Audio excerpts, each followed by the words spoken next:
Hello, brilliant and embodied souls. My name is Kim. Welcome back to my channel. I am very excited to be sharing my gratitude decks. This is a video response to Katy over at Moonflower Moments, who put together 12 prompts that help us look at our collections through the lens of gratitude. I love taking a step back, thinking about what decks have helped me with and the ways that they've shown up for me. This is the type of tag that is right up my alley. It's full of self-discovery, it's full of self-reflection. And when I do these types of tags, I step away feeling enlivened and invigorated. So thank you so much, Katy, for putting this together for us and tagging me. I am really looking forward to checking out other people's responses to this particular tag. So let's get right into it. The first prompt, and I will leave all the prompts down below. I will also leave a link to Katy's original video if you want to go check that out. And you should. It was really, really lovely.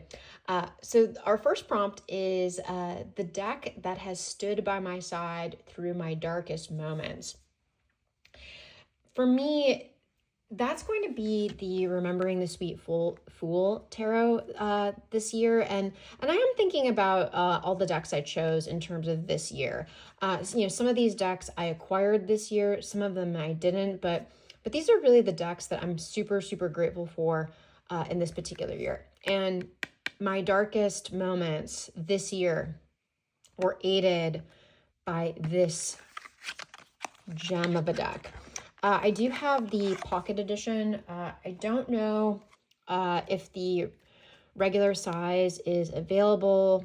I only saw the pocket available as of late. So when I first got this deck, the timing wasn't right, but yeah, life happened this year, and I had two really significant moments of darkness and grief this year.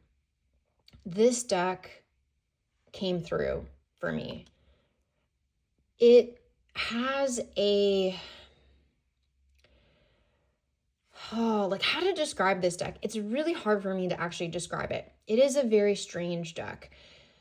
The language of tarot comes through in a very unique way. This Two of Cups is a great example. Also the Eight of Sticks, aka Wands. This deck is deeply, deeply magical, but it is also tender and sweet, just as the name implies. This deck waited on my shelf, but then it called. Like, I heard its voice say to me, Kim, now's the time. I'm here for you. There's something about the abstract and strangeness of the images. There's a lot of variation within the images, right? You can see what I'm talking about right here between the Seven of Cups, Devil, and Two of Sticks. The symbolic language is pretty gosh darn strange, but it works, and it speaks to the quiet, everyday magic that exists all around us. And in that calm and serenity and quiet gentleness arises a presence that is deeply comforting and soothing. This is not a deck just for dark times or just for grief or just for sadness or despair. I think this deck is going to prove itself to be very, very magical in many, many respects. But its voice came through for me, and it has just shown me such like depth and a calming, soothing, but mystical and magical depth.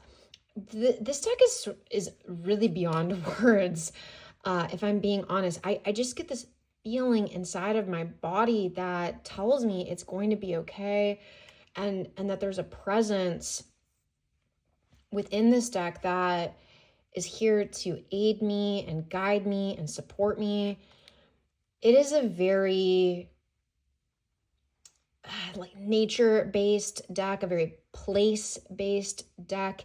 Even though the creator Trisha Murray lives in Scotland and created this deck, from the depths of that land, there's a resonance with this deck and the land that I live on. So it's almost like the land is speaking to me. Its voice is coming from the land spirits, the nature spirits, the ancestors. It's really meaningful, and the images are just so evocative. Like, check out this Six of Sticks. Like, oh, the visual language is really, really potent, and it's just proven itself to be a voice that I needed in my dark moments this year. The poems found in the guidebook are also very, very helpful and drop me into a place I need to be when I'm having a really, really hard time. So that's Remembering the Sweet Fool for our first prompt. Moving on to number 2, this is the deck that has told me the hardest truths. And this year, and many years, that is the Intuitive Tarot by Scylla Conway. This is a deck that I use to look at relationships. There's something incredibly relational about this deck. There's a lot of RWS-based iconography and symbolism within this deck, so it's a really strong reader if you know that tradition. But the colors and the people are very melancholic, even though the jewel tones are very delicious and rich. There's something sad and melancholic, as I said, about this deck, because the people are kind of alien and strange. YouTube is probably not going to like that card. Thanks, censorship. There's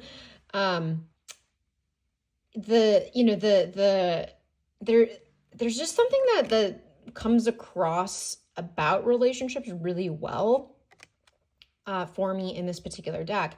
And I'm of course talking about relationships with people. That is true, but really all kinds of relationships, like so much of life is relational. So I find this deck to be incredibly helpful in that regard. But the guidebook that Scylla has written is not always the nicest. It calls you out. It calls me out. This deck can be quite spiky. It can be quite in your face when you read the guidebook. Even some of the images can be quite difficult to take in.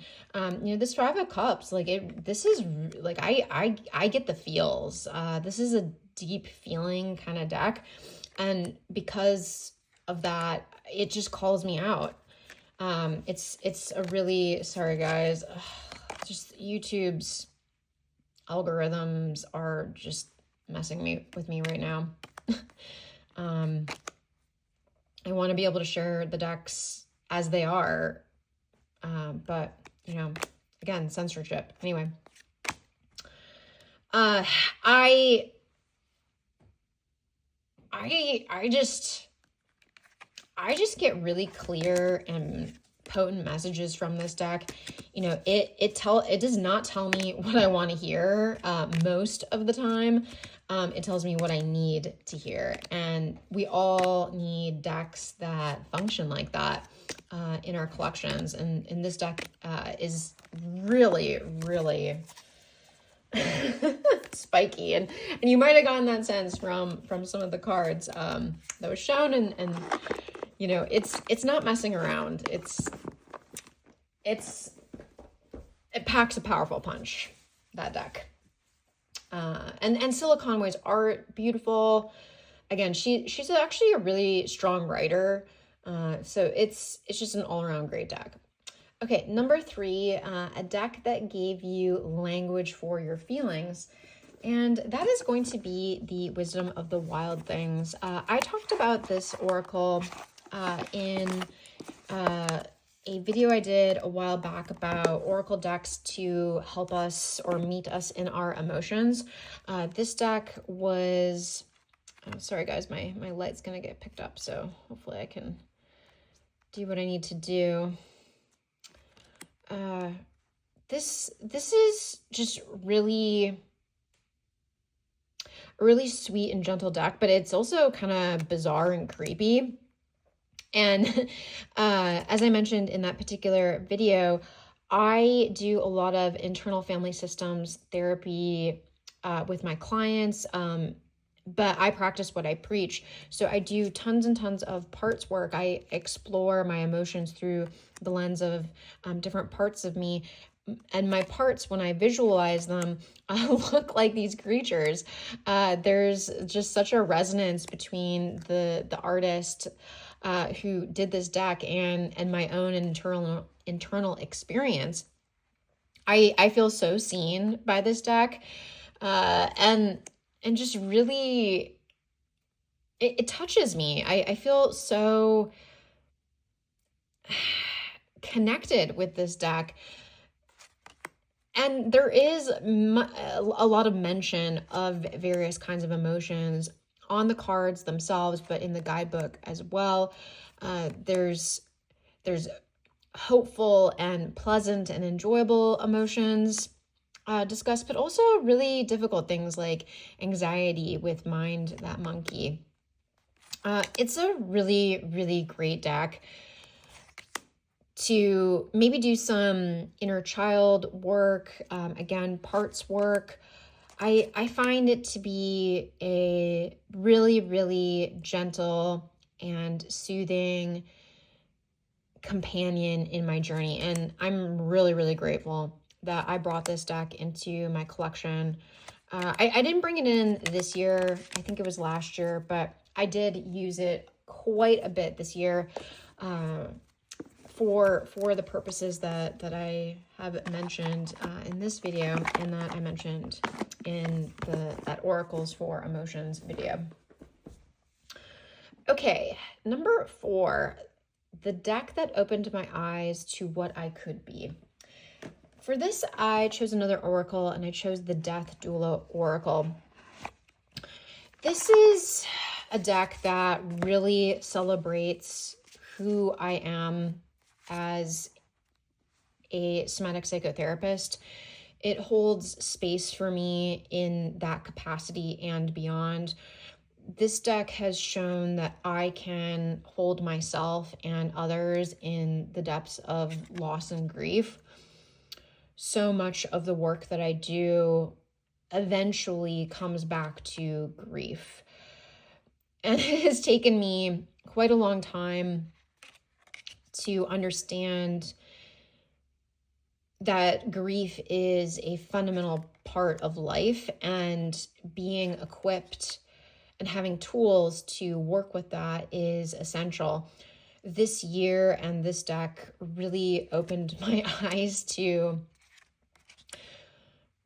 that reality, and it has held space for me. It supports me, it guides me as I support and guide others. It's beautiful. The abstract photography is so evocative because on the one hand, there's a calmness and serenity to the artwork, but there's also a chaos and an unsettledness about the artwork.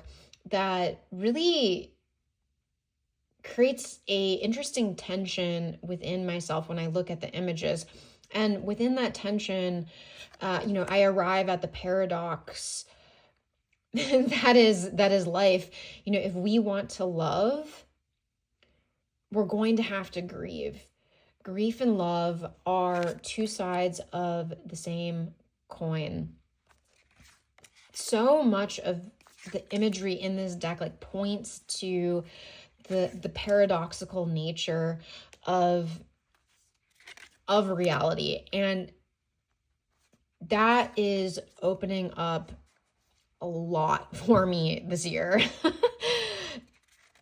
I feel I grew as a human in so many ways this year, and this deck stood by my side. And I am incredibly grateful for its messages, for the rituals and practices found within the guidebook, and just the evocative and just downright fascinating artwork.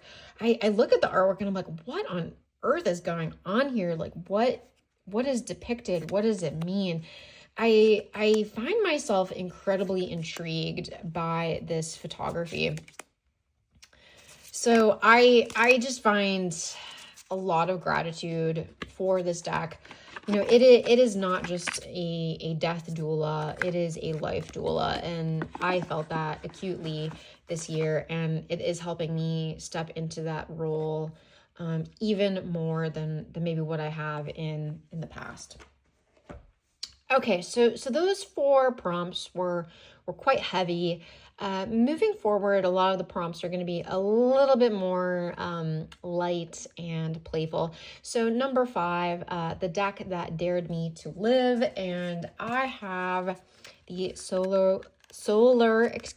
Logos Tarot here. If I can get it out of its tuck box. It does come in this very, very plain tuck box as a heads up. The creator, I believe, is UK based. So also a heads up, this is an independently produced deck. The reason why I picked this deck for a deck that dared me to live is just the energy found within this deck. It is deeply solar. There's a lot of oomph within this deck, a lot of vibrancy and vigor. And yet there's this black and white, beautiful illustrations going on that feel very worldly and inspirational to me. The people feel like they are modern and ancient all at the same time. The thing about this deck as well is that it loves to read for other people. It's very, very chatty. And because it's chatty, I ended up reading for a lot more people this year. And this deck really wanted to come forward for those readings. I did readings for friends. I also did some readings at a local park. And I did some, just like little mini friend festival types of things. I did some readings for folks there too. And this deck shined in all of those readings. It's a great reader because it's very, very diverse. There's a lot of different kinds of people within this deck, different ages, ethnicities, worldviews. It just feels like, again, like this is somebody who could be my friend, and this is somebody who feels like they just stepped out of time. And it's all found here within this deck. It's a human-centric deck, and I love humans. There's just something about it that's like all of humanity is found within this deck, and I live for that. Just looking at the images right now, I feel really enlivened and invigorated. I wanna go out and read for people. And that's a really fun experience to have, the pleasure and meaning that I find when I read for others. It's deeply meaningful, and I just feel so honored. And this deck reminds me of what it's like to share the gift of tarot with people. So that is my deck for living. It's just also, it's really good at answering like all manner of questions. It's deeply versatile, deeply versatile. Number 6, the deck that celebrated my biggest victories, and that is going to be the Serpent Fire Tarot. Again, I did not get this deck this year, but it just proved itself to be like incredibly fierce and energetic. It just really wanted me to be like this magician. It sparked so much depth and feeling within me. When I was having a hard time, it would come forward and help me find my way through the hard times and arrive at various wins. And this deck just loves to, it's very mysterious, very cosmic, incredibly powerful and evocative. It's fierce. It's a fierce deck, and it wants me to be fierce. So it celebrates me in my power, in my creativity. It wants me to step into those roles and become even more than what I am. So it's just great. And it does have a lot of nudity. So again, YouTube censorship, yikes, stripes, fruit stripe gum. This video may very well get flagged, but I don't want to start over. I really don't. YouTube, this is art, okay? Back off.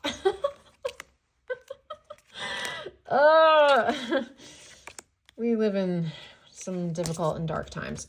Okay. Anyway. Like this deck, right? It wants me to call YouTube out on its bullshit. and I love that, right? This deck just wants me and other people to be as powerful as we can be, right? Don't censor ourselves. Don't make ourselves small because that's what's expected of us. Fuck no. Yeah, you can sense the energy that comes through when laying cards out from this deck, and it is just spiky and spunky. Yeah. Okay, number 7, the deck that taught me the importance of stillness, and that has to be the Ancient Ritual Postures by Belinda Gore. I've talked about this deck a few times on the channel. It is a very embodied deck that invites the practitioner. Sorry again about my light. These are very shiny cards, as you'll be able to tell. But they're very earthy, powerful, evocative cards, because the guidebook has information about taking on these ritual postures, which is a practice that Belinda Gore learned and developed with a mentor of hers who is an anthropologist. As an anthropologist, she was curious about why various cultures across the world had these statues that had very specific gestures and postures. So she took on these postures and held them for, maybe about 15 minutes or so in stillness. So, this is a deck that invites you to be still for real, right? Sit in these postures for 15 minutes, either in silence or with drumming music, and receive the messages that come through. This is a wild practice, folks. It's wild. And I've learned quite a bit from engaging with these cards and the practice that Belinda Gore outlines in the guidebook and some of her other books.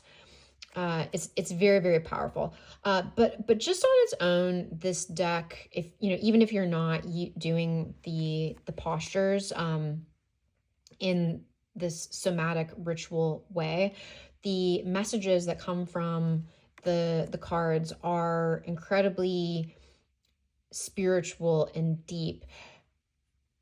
This is a ancestor deck, but again, like across humanity kind of ancestor deck. So many different cultures throughout human history have worked with local spirits, land spirits, ancestors, gods, goddesses, all kinds of beings, right? And through making relationship with those beings, so much wisdom comes through. This deck taps you into that wisdom. Belinda Gore is a really impressive individual. I've listened to a couple of interviews that she has done, and I just have a lot of respect for her and the work that is represented in this particular deck. It really drops me into silence and the wisdom that can come through in stillness and silence. Let's move on to number 8, the deck that gave me more questions than answers, and that has to be the Deleted World Tarot. This is a really kooky deck, y'all. Really, really kooky. It's got great production value. It is independently produced. Glorious linen cardstock. And then we've got really bizarre symbolism going on. The keywords are upright and reverse keywords. So this is a deck that has challenged me to use reversals. I don't typically work with reversals, but this deck wants to do reversals. So in that regard, right, I get more questions than answers, vis-a-vis the double meaning found within the card. The imagery is also wild. These cards are a great example. It's rooted in this idea of the deleted world, which is maybe a parallel universe or different realm or dimension. Maybe it's adjacent to ours, maybe it's right here with us, who knows. You can already see what I mean. Like, this is a wild deck, and unlike any other deck that I have in my collection, it is confrontational. It's very, very accurate, actually. But again, accurate in like, oh, I'm Alice and I'm falling down the steampunk rabbit hole. Like, this is my steampunk deck. This is my technological deck. This deck, asks me questions about what it means to be human in a technological, abstracted age. It's just a trip. This is a trippy deck. And again, like, sometimes it answers my questions like very, very accurately and succinctly. And I'm like, whoa, holy moly. Like, you know some things that I don't know, and you're helping me figure that out. And then other times I am utterly flummoxed and perplexed. I'm like, what's going on? What do you mean? But I like this deck. I like how weird it is.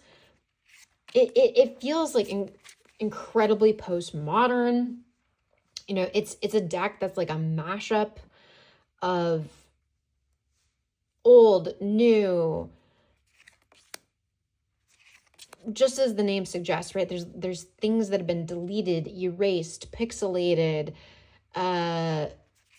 rearranged, mashed up. And what, you know, is the original meaning there? Do we even care? It's pretty gosh darn wild. And I often leave readings with this deck with more questions than answers, but I'm okay with that. I'm totally okay with that. Okay, number 9, the deck that taught me to notice the magic in the mundane. And this year it is the energy archaeology. Again, I didn't get this deck this year. It's been in my collection for a while now, but it brings me back to the magic found within our bodies. As a somatic psychotherapist, I am deeply invested in helping my clients and myself reorient to our bodies as resources, understanding our bodies as not a battleground, but a place of wisdom and intelligence. So many of us are disembodied because of the culture, because of how we spend our time. This deck wants me to get back into the somatic magic that is available to me and anybody who has a body. Hence my intro, right? I believe that there's so much intelligence to be found in our embodied experience. This deck drops me into those feelings, sensations, the wisdom. You know, while I don't see bones as articulated by the author of this deck, I still really resonate with the messages found within the guidebook and just some of the concepts. I also really love the visual invitations within this deck, like stability, right? Like with their spine and this tree. It's a really beautiful deck and does convey the energetic, like some of the energetic aspects of our body and how our bones and fascia and joints and muscles and organs all work together to create our lived experience. So yeah, this deck is a powerhouse in terms of somatic magic, which is something I am really, really invested in and will be sharing more about with my own deck to come. But for now, this is a fantastic somatic magic deck that connects me to embodied ways of being, which is very mundane, but also incredibly magical. Okay, number 10, the deck that encourages me to embrace levity, and that is the Carrot Tarts Tarot. Oh, this deck is so colorful and innocent, but also mischievous. It's full of levity. Full. The characters in this deck are incredibly whimsical, and I just feel effervescent and bubbly when I work with this deck. It is very, very light and playful and fun. Like, check out this Judgment card. Oh my gosh. It's irreverent. I love this deck's sense of humor. It is so good. I did acquire this deck this year, and it has just blown me away in terms of the colors and the characters and the playfulness. I really struggled to put this deck down after it came into my collection. I just wanted to use it and use it and use it and use it because I felt so good working with it. And there's a really interesting visual language found in this deck. Like some of the you'll see repeated characters and repeated themes. It's a really, really clever deck. The creator did such a good job conceptualizing this deck. So it's smart while also being fun. And that is my kind of deck. And I feel so happy whenever I use it. Yeah, it's really, really great. Oh, check out the backs, right? And then this pink bag came with it. I don't know. It's just it's the deck that I want to have a sleepover with, you know? Oh, it's so good. Okay, number 11, the deck that shifted my practice. Okay, this is a very different deck. This is the Telos Tarot by M.M. Moline. It is a talismanic tarot. It is blowing me away in terms of what's going on here. So this is the first tarot deck to really dive into Aleister Crowley's 777. I don't know too much about that particular text, but what I do know is that the minor arcana and majors, you know, have very, very unique descriptions. I think some of this might come from, you know, deep esoteric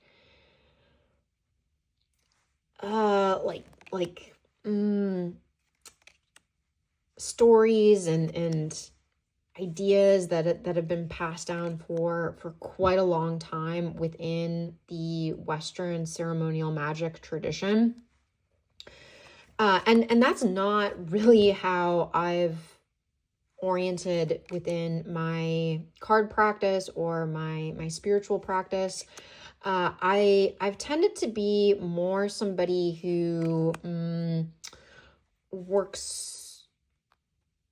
Yeah, like I'm much more of like a chaos-ish practitioner. You know, I take on ideas as they serve me. You know, I'm not especially interested in dogma and adhering to any one tradition. I like playing around. So in that regard, you know, this deck does fit into my practice quite well because, you know, I like to move around quite a lot. And yet it's really demanding that I deepen into more ceremonial understandings. And I have felt a new level of interest growing inside of myself around theurgy, around more ritualistic practices. Like I'm feeling very, very inspired by this deck. And it's weird. It's a very, very strange deck. But even this idea of like a talismanic tarot, like it has been incredibly inspiring. Check out my latest video on bringing tarot into real life. You know, I talk about how this deck really, really inspired more embodied practices and you know, bringing tarot like into my day-to-day existence. This deck has just wowed me, and I plan to share more about how I've been working with it at the end of the year as I wrap things up, because I have had an ongoing project with this deck, so stay tuned for that, and you will see how it has really shifted my practice. Okay, we're at the tail end here, folks. Number 12, the deck that jump-started a creative project, and that is going to be the Circle of Doors Tarot. This is my ride or die deck. I talk about this deck so much, but, you know, it inspired me to come here to Tarot Tube. My love of this deck is why I'm here making videos. This deck pushed me to have more of a voice. It wants me to really step into my power. It is deeply spiritual and profound. Like, this deck is just everything. And I wanted to share my love of this deck and other decks. This deck has also been a really, really big part of many creative projects that I have entered this year. It's been such a companion. Like, when I start to feel lost and stuck, this deck helps me get back onto the path. It meets me in the crossroads. All of you know this is like such a Hecatean deck. When I start to have fears and like undermine my own creative abilities, this deck is like, nope, nope, nope, nope, nope. Remember your purpose. Remember what you're here to do. Let me show you. Let me give you the key. Let me open the door. You know, let's get back on the path. This deck is such a voice of wisdom. It is just everything. And I just love it so much. I just adore this deck. I have no words. Well, I have plenty of words. I just said them all. And I could keep talking and talking and talking, but I won't. Okay, those are my decks that I'm so, so grateful for this year. I hope you have enjoyed this tag. Thank you, Katy, again for putting this together for us. I love it, and I can't wait to see other people's videos. Sending you all so much love. Until then, bye for now.